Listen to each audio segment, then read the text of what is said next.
자유라는 단어를 떠올려 보십시오. 우리는 흔히 더 많은 선택지가 주어질수록 더 자유롭고 행복해질 것이라 믿습니다. 하지만 현대 심리학은 전혀 다른 이야기를 우리에게 들려줍니다. 선택의 폭이 넓어질수록 우리는 오히려 그 무한한 가능성이라는 감옥에 갇히게 됩니다. 이것이 바로 선택의 역설입니다. 여러분은 오늘 점심 메뉴를 고르는데 몇 분을 쓰셨습니까? 넷플릭스에서 볼 영상을 고르다 결국 아무것도 보지 못한 채 지쳐서 잠드신 적은 없나요? 쿠팡이나 네이버 쇼핑에서 최저가를 찾느라 몇 시간을 허비하고 결국 결제 버튼도 못 누른 채 창을 닫아버린 경험은요. 우리가 갈망하는 그 무한한 자유가 우리를 해방시키는 것이 아니라 오히려 우리를 결정장애의 늪으로 밀어넣고 무능하게 만들고 있다면 어떠시겠습니까? 현대인은 과거 그 어느 시대보다 풍요로운 선택지 속에 살고 있지만 역설적으로 그 어느 시대보다 후회와 불안 속에서 고통받고 있습니다. 더 나은 것이 있을지도 모른다는 강박이 현재의 만족을 완전히 지워버리기 때문입니다. 오늘은 왜 우리가 스스로에게 강력한 제약을 걸어야만 비로소 진짜 행복해질 수 있는지 그 심오한 비밀을 파헤쳐보겠습니다. 오늘 이 영상을 끝까지 보고 나면 여러분의 삶을 짓누르던 무거운 선택의 짐이 한결 가벼워질 것입니다. 집중해서 들어주세요. 세계적인 심리학자 베리 슈와츠는 대학생들을 대상으로 매우 흥미롭고도 잔인한 연구를 진행했습니다. 그는 학생들을 의사결정 방식에 따라 두 부류로 나누었습니다. 첫 번째는 모든 대안을 하나하나 꼼꼼히 비교해 최상의 결과, 즉 100점짜리 정답을 얻으려는 극대화자 그룹입니다. 두 번째는 자신의 기준에 적당히 부합하면 더 고민하지 않고 결정을 내리는 만족자 그룹입니다. 슈와츠 박사는 이들이 대학을 졸업하고 사회에 나가 어떤 인생을 사는지 수년간 추적 관찰했습니다. 결과는 매우 충격적이었습니다. 객관적인 성취면에서는 극대화자들이 승리한 것처럼 보였습니다. 그들의 평균 연봉은 만족자들보다 약 20%나 더 높았으니까요. 남들보다 더 치열하게 정보를 수집하고 가장 좋은 조건을 따졌으니 당연한 결과일지도 모릅니다. 하지만 정작 중요한 주관적인 행복도는 정반대로 나타났습니다. 극대화자들은 만족자들보다 우울 증세를 보일 확률이 무려 7배나 높았습니다. 높은 연봉을 받으면서도 내 선택이 정말 최선이었을까? 저 친구가 간 회사가 더 복지가 좋지 않을까라는 끊임없는 비교와 의심에 시달렸기 때문입니다. 결국 돈은 더 많이 벌었지만 삶의 질과 심리적 평온함은 훨씬 더 가난하고 피폐했던 것입니다. 왜 이런 비극이 벌어지는지 이제부터 하나씩 짚어보겠습니다. 우리의 뇌는 사실 현대사회의 무한한 데이터를 처리하도록 설계되지 않았습니다. 동네 마트에서 진행된 유명한 잼 실험을 떠올려 보십시오. 연구진은 사람들에게 무료로 과일잼을 시식하게 했습니다.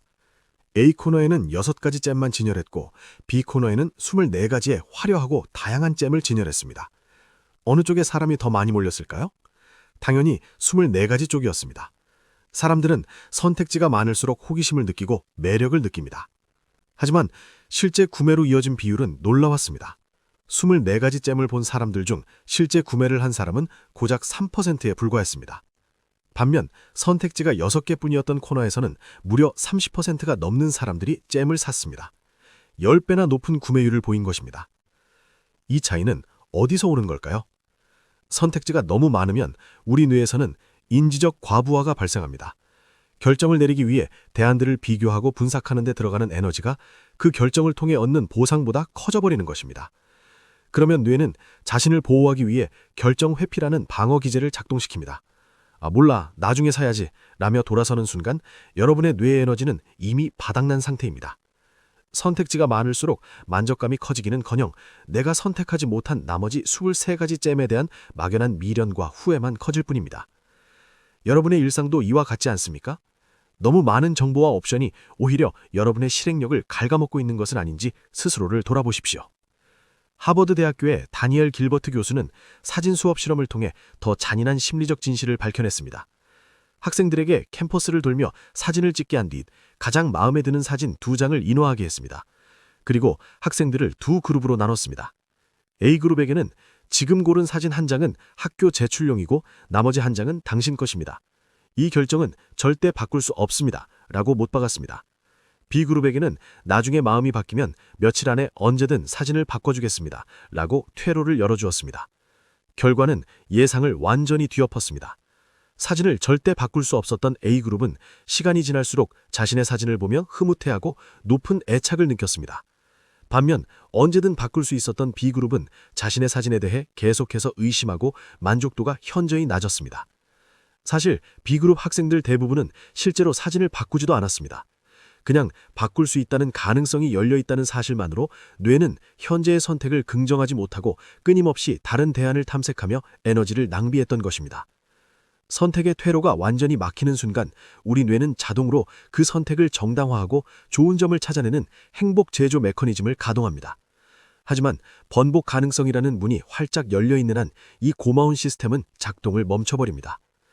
우리가 선택 후에 겪는 지독한 고통의 실체는 심리학에서 말하는 반사실적 사고에 뿌리를 두고 있습니다. 만약 그때 내가 다르게 선택했더라면 어땠을까라는 가정입니다. 인간의 뇌는 선택하지 않은 길, 즉 가보지 않은 길에 대해서는 오직 환상적이고 긍정적인 시나리오만 써내려가는 경향이 있습니다.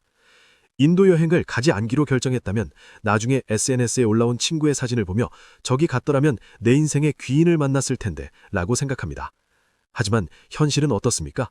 실제로 갔다면 배탈이 나서 고생했거나 친구와 크게 싸워 의가 상했을 수도 있습니다. 그러나 우리 뇌는 그런 부정적인 장면은 상상하지 않습니다.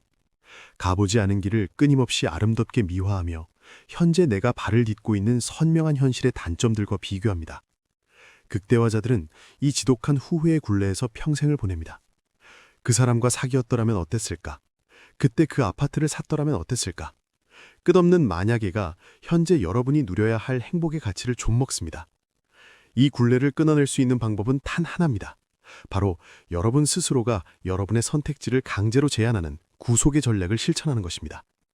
이제부터 제가 강조하고 싶은 핵심적인 해결책들을 구체적으로 말씀드리겠습니다.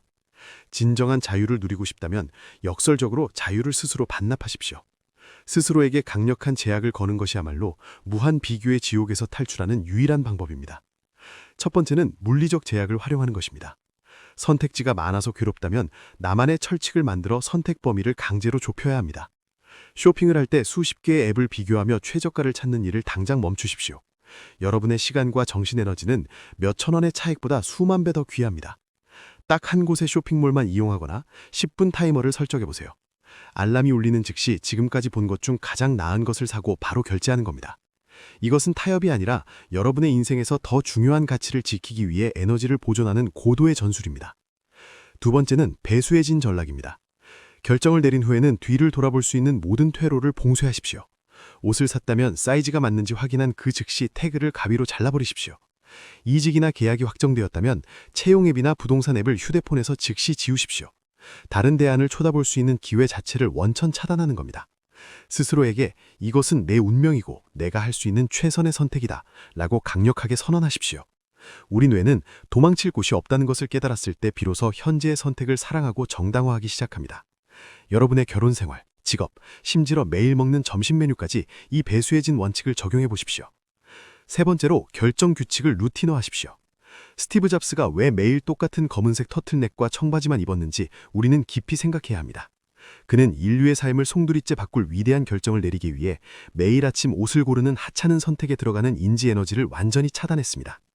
여러분도 자신만의 고민 규칙을 미리 정해두세요. 예를 들어 소개팅에서 대화가 즐겁다면 무조건 3번은 더 만난다. 생필품은 무조건 A 브랜드만 산다. 식당 메뉴판은 딱 2장만 보고 결정한다처럼 말입니다. 사소한 선택의 고민을 루틴으로 대체하는 순간 여러분의 삶은 놀라울 정도로 단순하고 명쾌해질 것입니다. 네 번째로 good enough, 즉 이 정도면 충분하다는 말을 입버릇으로 만드십시오. 극대화자는 100점짜리 완벽한 정답을 찾지만 현실 세계에 그런 것은 존재하지 않습니다.